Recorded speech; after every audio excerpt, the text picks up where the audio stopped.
nuestra serie con nuestra serie de predicaciones de en Primera de Juan, Amor, Luz y Vida.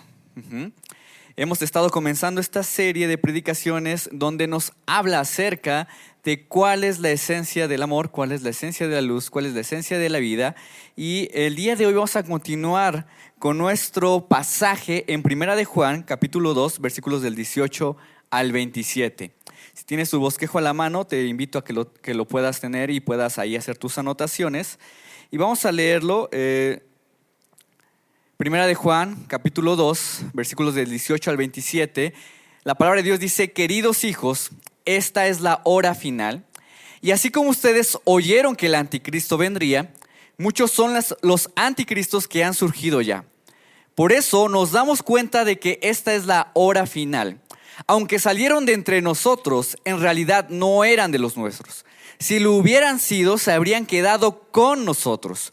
Su salida sirvió para comprobar que ninguno de ellos era de los nuestros. En cambio, han recibido unción del Santo, de manera que conocen la verdad.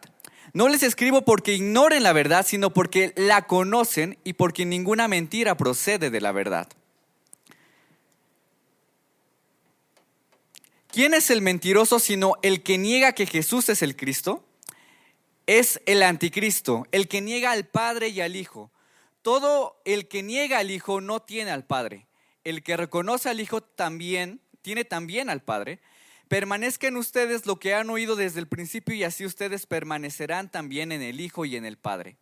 Esta es la promesa que Él nos dio, la vida eterna. Estas cosas les escribo acerca de los que procuran engañarlos.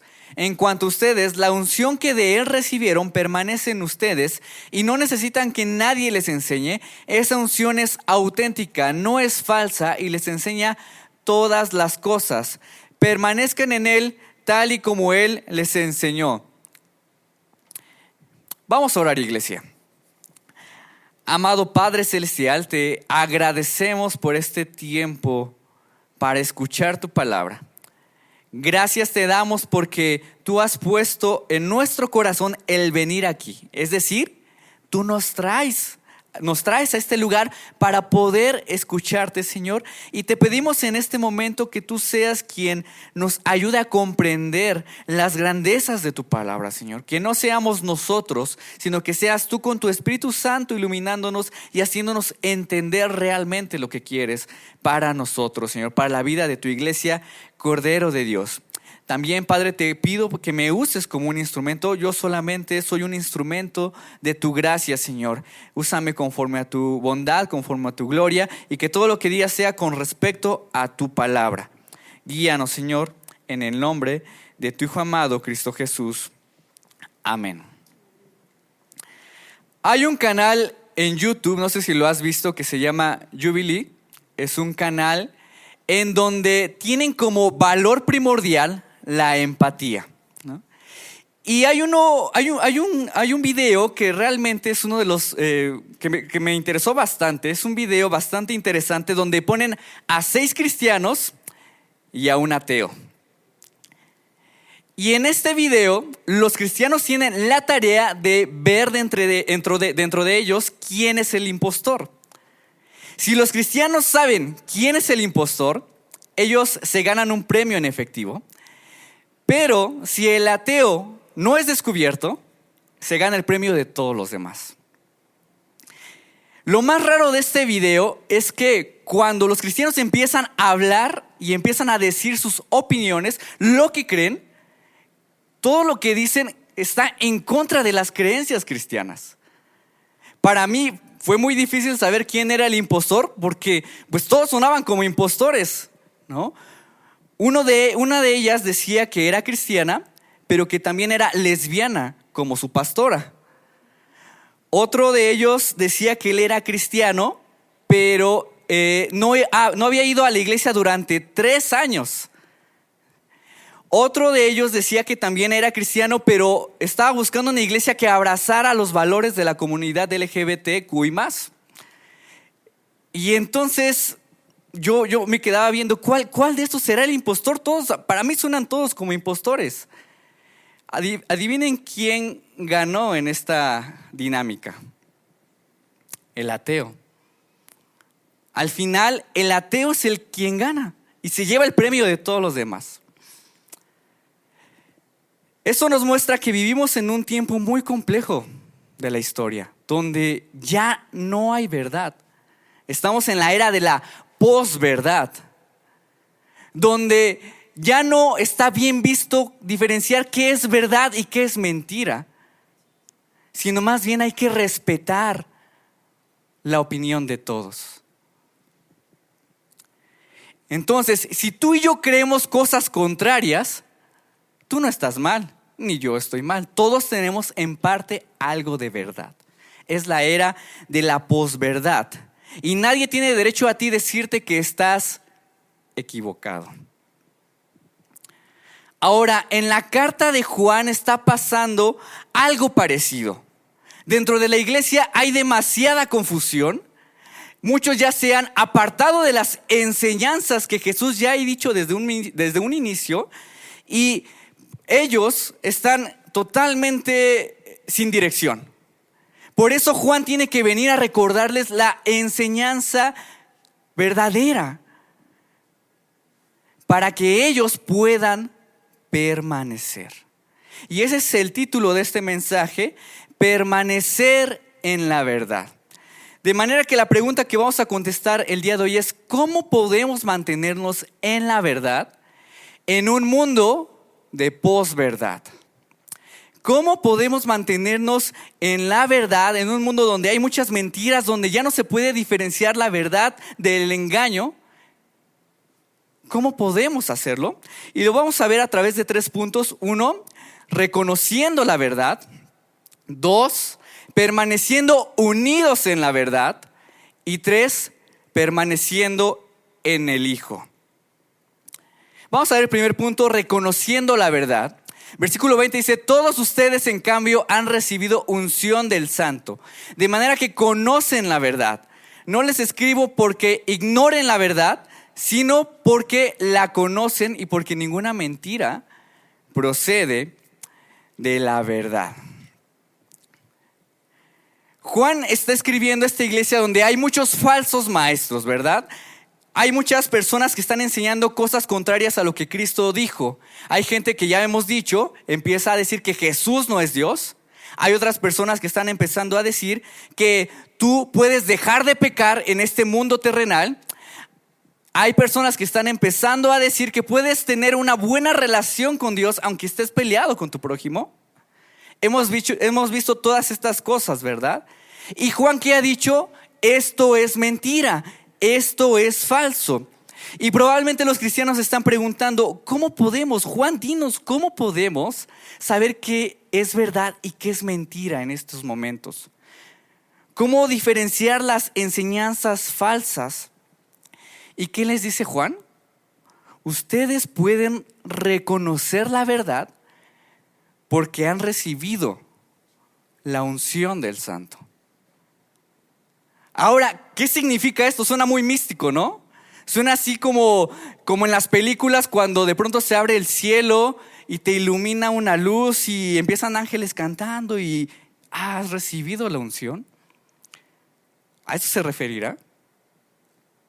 No es así. Juan lo que está haciendo aquí es ir a una profecía del Antiguo Testamento en Joel 2, capítulo 2, versículos del 28 al 29, y dice de la siguiente manera: después de esto derramaré mi espíritu sobre todo el género humano. Los hijos y las hijas de ustedes profetizarán, tendrán sueños los ancianos y visiones los jóvenes.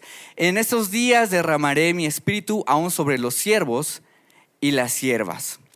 En el Antiguo Testamento, cuando se quería consagrar a alguien, ¿qué es lo que pasaba? Se derramaba aceite de la cabeza a los pies del rey o del sacerdote, ¿sí? Eso era lo que pasaba.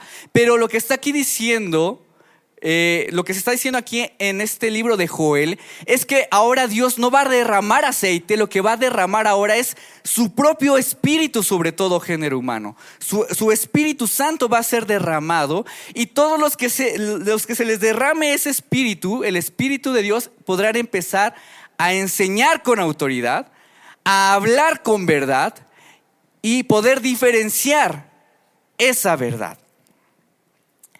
¿Saben cuándo ocurre eso en la iglesia? En Hechos capítulo 2 vemos cómo el Espíritu Santo es derramado sobre toda la iglesia y ellos empiezan a enseñar con verdad, empiezan a enseñar con autoridad y pueden también predicar las verdades de Jesús. De manera que todo cristiano tiene la capacidad ahora de diferenciar la verdad de la mentira. Tú, si has puesto tu confianza en Cristo, tú puedes tener la capacidad de saber qué es realidad y qué es engaño. Entonces, uno vive y entiende la verdad no porque hagamos un esfuerzo intelectual, no porque hagamos un esfuerzo moral. Nosotros entendemos la verdad primero porque el Espíritu ha sido derramado en nosotros, ¿sí? Y porque hemos puesto nuestra confianza en Jesús. Así es como entendemos la verdad, por Cristo nada más. Pero ¿qué hemos estado diciendo? Estamos en un mundo donde ya no está bien diferenciar la verdad de la mentira. Es la era de la posverdad. Todos podemos estar en lo correcto. No diferenciamos la mentira porque en estos tiempos eso sería un pecado, ¿verdad? Estamos en la era donde diferenciar la verdad es un pecado. Y si no respetamos la opinión de todos, nos ven mal. Ahora tú podrás decir, ¿qué daño eso le hace a la iglesia? ¿O qué daño eso no tiene nada de malo? Yo creo que está bien que nos respetemos, que respetemos la opinión de todos. Eso no hace daño a nadie. ¿O sí? Por ejemplo, en un mundo de posverdad, a las mujeres se les ha dicho que para ser exitosas tienen que evitar a toda costa la fertilidad, la maternidad. Nancy Pearcey en su libro, creo que algunos ya lo han leído, Ama tu cuerpo, explica cuál ha sido el precio de pagar para llegar al éxito con las alternativas que el mundo moderno te da hoy en día. Y dice de esta manera: para conseguir niveles superiores de educación y profesionalismo, se exige a las mujeres prescindir de su fertilidad con controles de natalidad. La OMS clasifica los contraceptivos cancerígenos de primera. Puesto que todos los contraceptivos encierran un porcentaje de fracasos, las mujeres después recurren entonces al aborto como refuerzo. Cuando quedan embarazadas, las mujeres que han tenido abortos son más propensas a sufrir complicaciones, como nacimientos muy prematuros, de manera que sus bebés pasan en la unidad de cuidados intensivos de neonatos. Y hace esta pregunta: ¿favorece realmente esto a la mujer? Pero ¿qué dicen los promotores de la libertad sexual?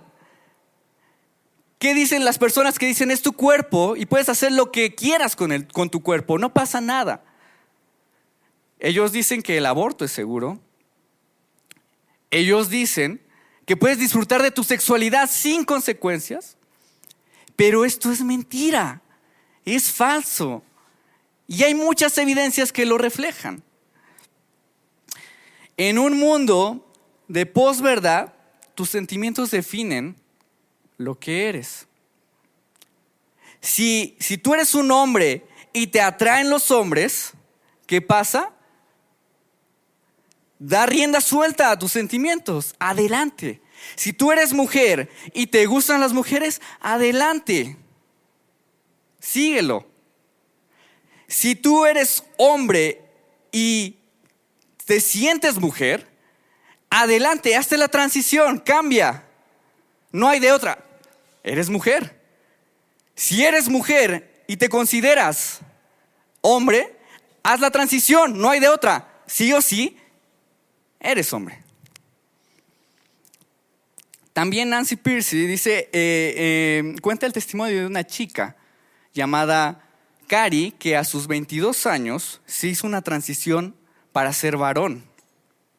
Y ella lo que hace es hormonizarse y se hace una doble mastectomía, es decir, que se quita el busto. Y después de unos años comenta que dice que se arrepintió de hacer eso. fue muy doloroso porque dice, me equivoqué. ¿Qué hice?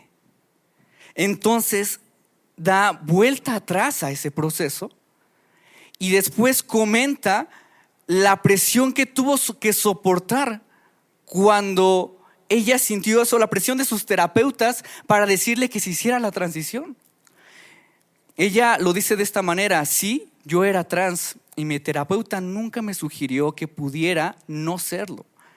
Las opciones que me quedaban fueron transición ahora, transición más adelante o vivir infelizmente, cometer suicidio.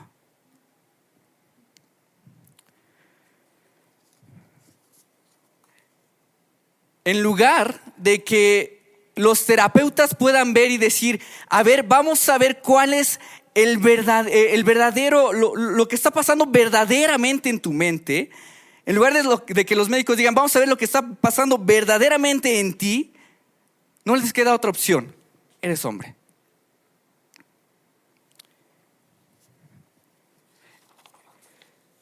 Entonces, la iglesia no debería de permanecer en un confort ante estas mentiras. El cristiano sabe diferenciar la mentira de la verdad. No se queda callado. Él afirma con todo su ser la verdad porque Cristo es la verdad. Y Juan lo expone también en su evangelio de esta manera: pues la ley fue dada por medio de Moisés, mientras que la gracia y la verdad nos ha llegado por medio de ¿quién? De Jesucristo. Jesús describe que la verdad es una persona, y eso hace diferente al cristianismo de cualquier otra religión. Mientras otras personas han dicho, o grandes maestros han dicho, para tú llegar a la verdad tienes que seguir una serie de mandamientos, Cristo se pone en el centro de la enseñanza y dice: yo soy la verdad. John Stott lo dice de esta manera: los grandes maestros se borraban a sí mismos, Cristo se colocaba en el centro de su enseñanza. Los grandes maestros alejaban a los hombres de sí diciendo: esa es la verdad como yo la entiendo, síganla. Jesús decía: yo soy la verdad, síganme a mí. Ninguno de los fundadores de las religiones étnicas jamás se atrevió a decir semejante cosa. Entonces, en resumen, los cristianos entendemos la verdad porque es una persona. Comunicamos la verdad porque tenemos la Biblia. Nosotros no es que alcanzamos la verdad nos buscó. Es Cristo y se relaciona la verdad con nosotros. Entonces, ¿cómo permanecer en la verdad en este mundo de mentiras, de engaños, en este mundo de posverdad? Por el Espíritu Santo que se nos ha dado. Y porque en Jesucristo podemos relacionarnos con esa verdad. Pero también podemos hacerlo permaneciendo unidos en la verdad. Versículo 19 y 18 de primera de Juan dice: queridos hijos, esta es la hora final. Y así como ustedes oyeron que el anticristo vendría, muchos son los anticristos que han surgido ya. Por eso nos damos cuenta de que esta es la hora final. Aunque salieron de entre nosotros, en realidad no eran de los nuestros. Si lo hubieran sido, se habrían quedado con nosotros. Su salida sirvió para comprobar que ninguno de ellos era de los nuestros. Juan va a mencionar la palabra anticristo, ¿saben cuántas veces? 3 veces. Y lo que los eruditos dicen es que un anticristo, la palabra significa alguien que está en contra de Cristo o está en el lugar de Cristo. Y además va a decir que hay muchos anticristos. Y tienen 2 características primordiales. Uno, que ellos surgen de la iglesia. Y segundo, que ellos niegan a Cristo, niegan que Él es Dios. Por ejemplo, muchas de las sectas en este mundo, muchas de las sectas que niegan a Cristo, salieron de la iglesia, salieron del cristianismo. ¿Como cuáles? Por ejemplo, los Testigos de Jehová, los Mormones, la Iglesia Universal, la Luz del Mundo.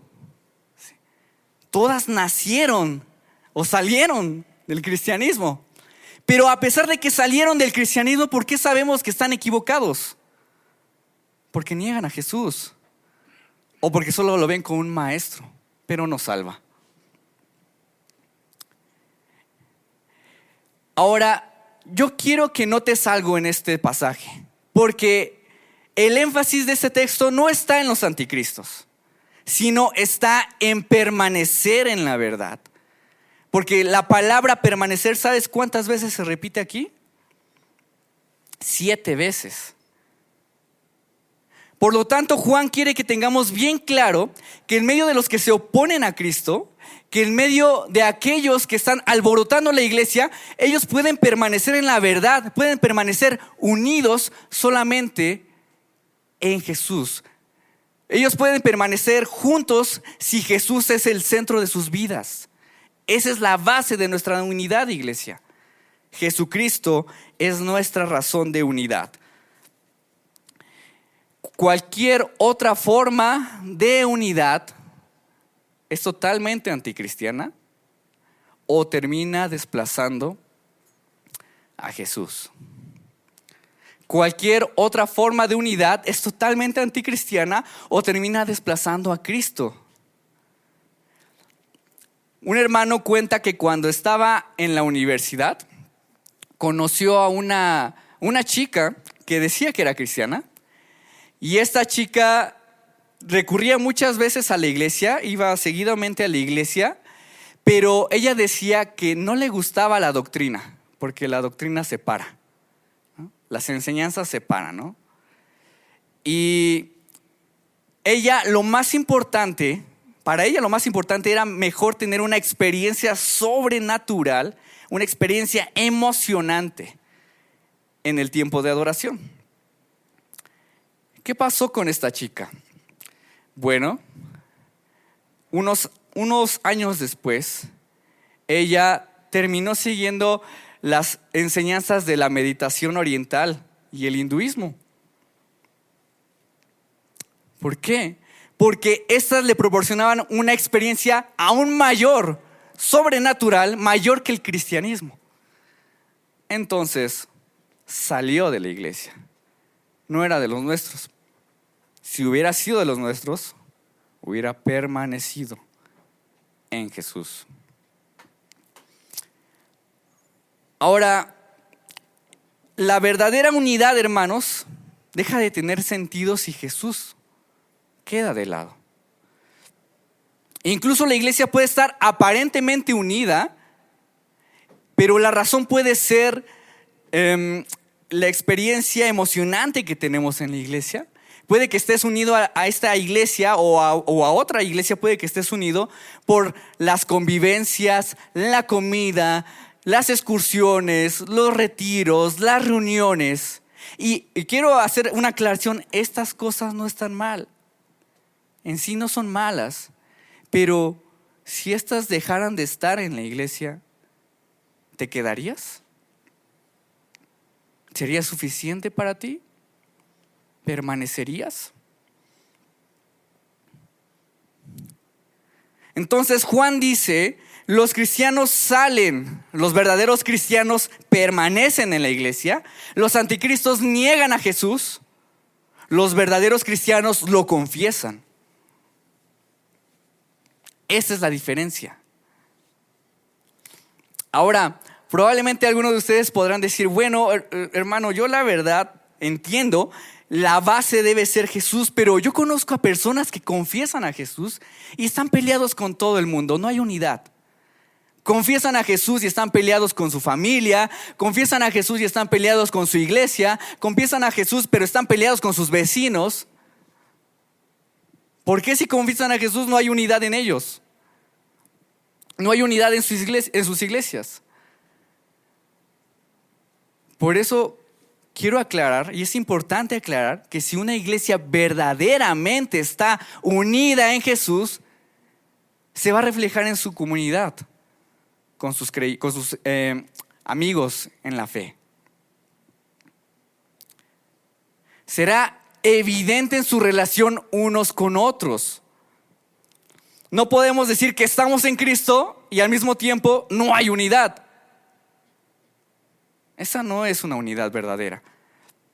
Francis Schaeffer dice de esta manera: podemos predicar la verdad, podemos predicar la ortodoxia, podemos incluso oponernos enérgicamente a la práctica de la mentira, pero si los demás no alcanzan a ver algo hermoso en nuestras relaciones humanas, si no ven que sobre la base de lo que Cristo ha hecho, nuestras comunidades cristianas pueden dejar de pelearse entre sí, de poner fin a sus luchas internas, es que no estamos viviendo como debemos.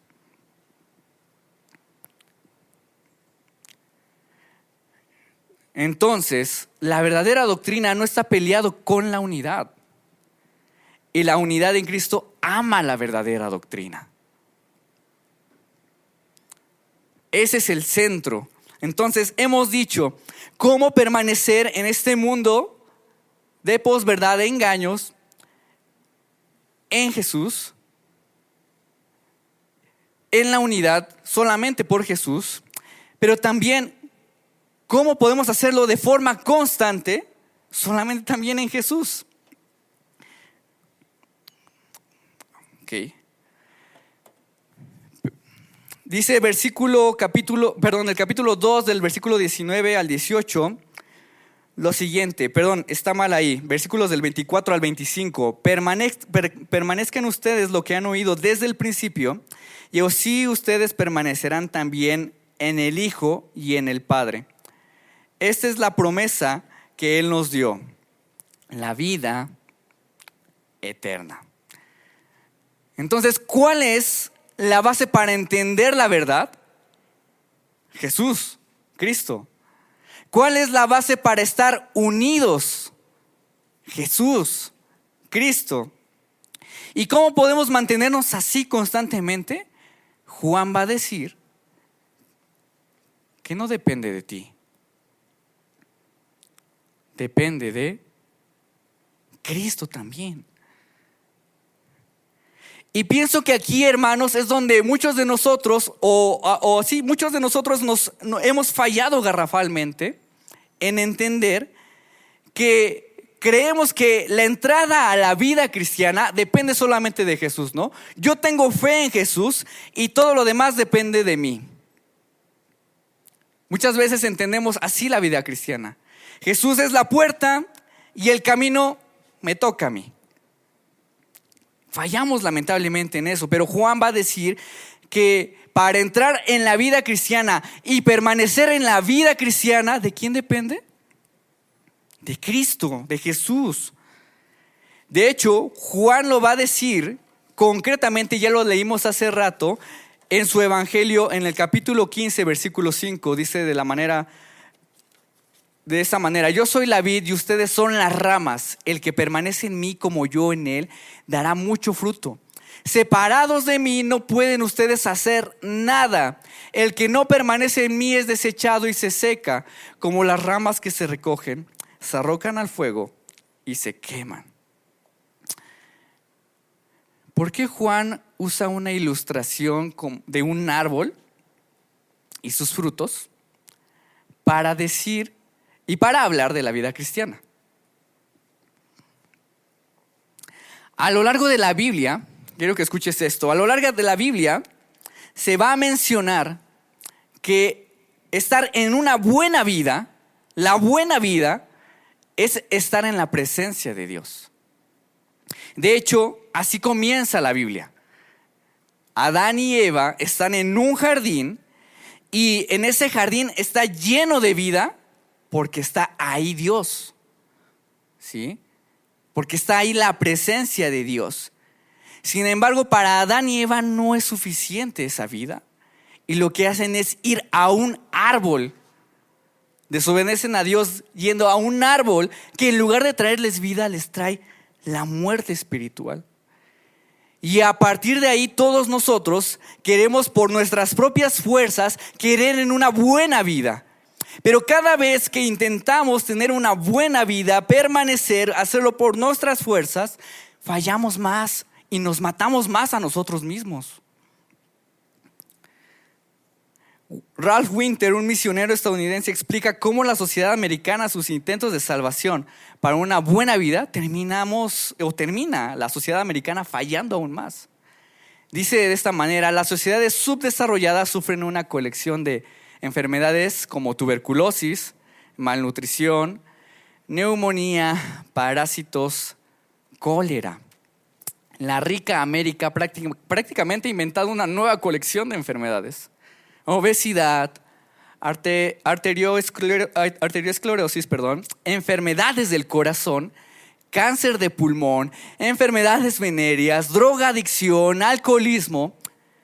Al intentar salvarnos a nosotros mismos, casi nos hemos perdido. Este ejemplo nos muestra lo que pasa cuando la humanidad quiere tomar la salvación en sus manos. ¿Qué es lo que pasa? Aún con buenas intenciones, nos matamos, nos morimos. Porque solo de nosotros sale muerte, no vida. Pero ¿qué podemos hacer? ¿Cómo vivir día a día verdaderamente si solo de nosotros emana la muerte? Nosotros nada. Todo intento de permanecer por tu cuenta te va a llevar a la muerte. Pero Dios sí puede, porque Él es vida. De Él emana la vida, Él es vida abundante, y lo que hace es venir en una misión de rescate a morir por nosotros. Y Él es cortado como un árbol, pero también de Él nace un nuevo árbol de vida. Él se convierte en un nuevo árbol de vida y dice: yo soy la vid, yo tengo vida para ti abundante. Renuncia a tus fuerzas, a todo lo que has logrado. Renuncia a tus intentos por querer cambiar, porque te va a traer más muerte. Renuncia a todos tus intentos por mantenerte en la verdad, en la verdadera vida. Puedes confiar solamente en mí verdaderamente. Créeme a mí, el dador de la vida.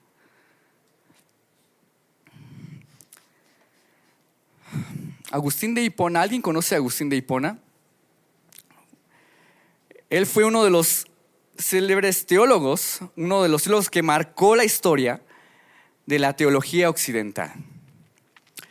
Pero Agustín de Hipona, desde muy joven, era alguien entregado a su lujuria, muy desenfrenado. Su mamá era cristiana y todos los días estaba orando para que Agustín pudiera creer.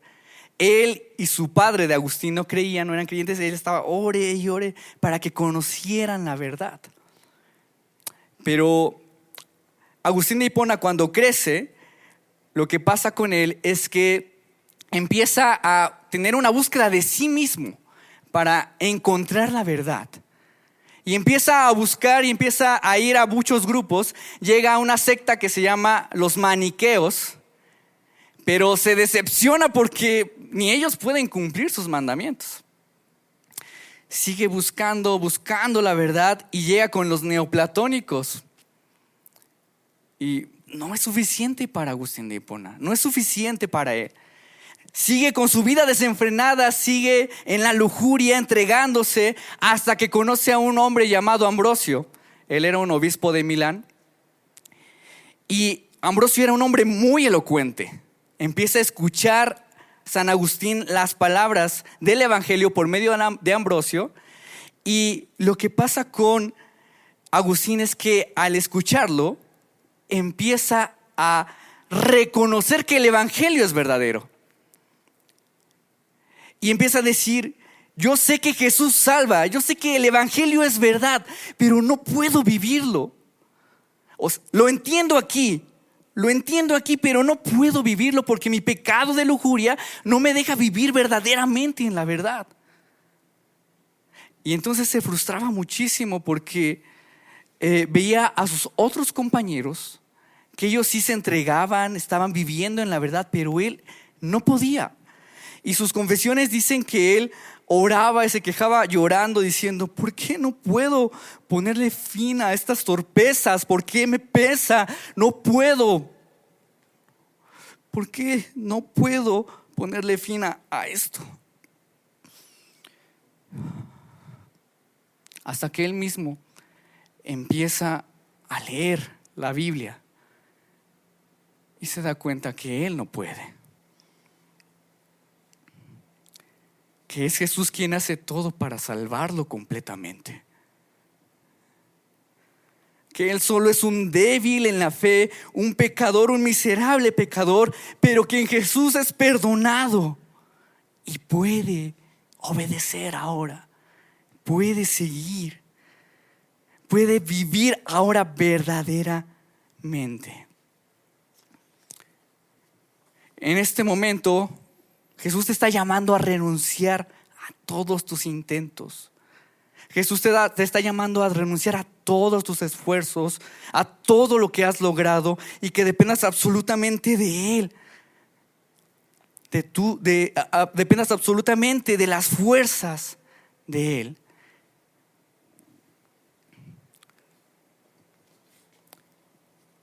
Como dice John Stott, este es el secreto de la santidad cristiana.